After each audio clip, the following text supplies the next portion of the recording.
महोदय बोलचाल की तथा अखबारों में प्रयुक्त होने वाली भाषा जितनी सरल हो उतना ही अच्छा है और उसको समझने में हिंदी और उर्दू बोलने वालों दोनों को ही कोई कठिनाई नहीं होनी चाहिए। वही भाषा ठीक चलेगी।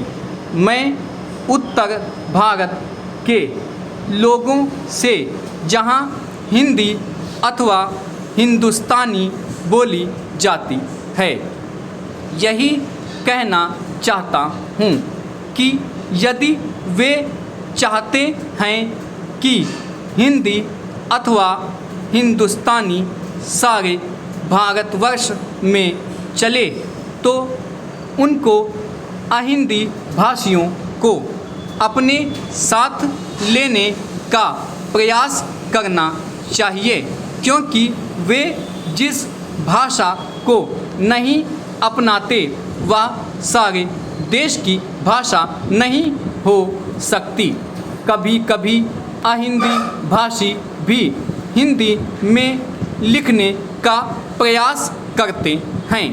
यदि उनको हिंदी के व्याकरण की दृष्टि से जांची जाए तो हिंदी भाषी उसे स्वीकार नहीं करेंगे। मैं उनसे यह भी कहना चाहता हूँ कि उन्हें यह समझ लेना चाहिए कि केवल हिंदी भाषा में ही नहीं बल्कि उसके व्याकरण में भी इतना हेर फेर करना पड़ेगा कि दूसरी भाषाओं के मुहावरे हिंदी भाषा में खप सकें। भाषा तभी विकसित हो सकती है। मैं आशा करता हूँ कि भाषा के इस प्रश्न को सांप्रदायिक रूप नहीं दिया जाएगा। उसे एक बार सांप्रदायिकता का रूप दे देने पर उसमें से निकलना कठिन हो जाएगा। इसलिए आवश्यकता इस बात की है कि हम इस प्रश्न को सांप्रदायिकता से परे केवल एक भाषा के रूप में देखें और भाषा का अर्थ यह है कि अपनी भावनाओं और अपने विचारों को उसी के द्वारा दूसरों तक पहुंचा सकें। यदि राष्ट्रभाषा ऐसी भाषा बना दी गई जिसे कुछ ही लोग समझें तो हमारी समस्या हल नहीं हो सकती। हमें संकीर्ण विचारों से दूर रहना चाहिए। भाषा के संबंध में विचार करते समय किसी एक राज्य की दृष्टि से नहीं बल्कि सारे देश की दृष्टि से विचार करना चाहिए और तभी भाषा को वह रूप प्राप्त होगा जिसका मैंने उल्लेख किया है।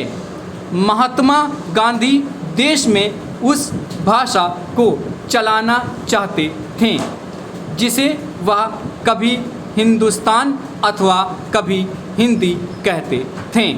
दोनों में कोई अंतर नहीं है।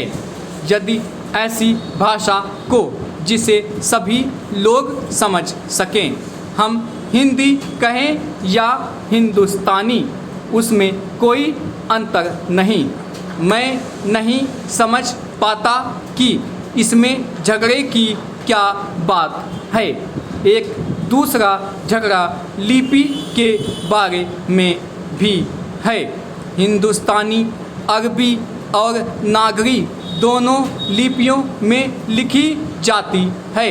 हमारे संविधान ने नागरी लिपि को ही माना है। इसमें ज़बरदस्ती की गुंजाइश नहीं है।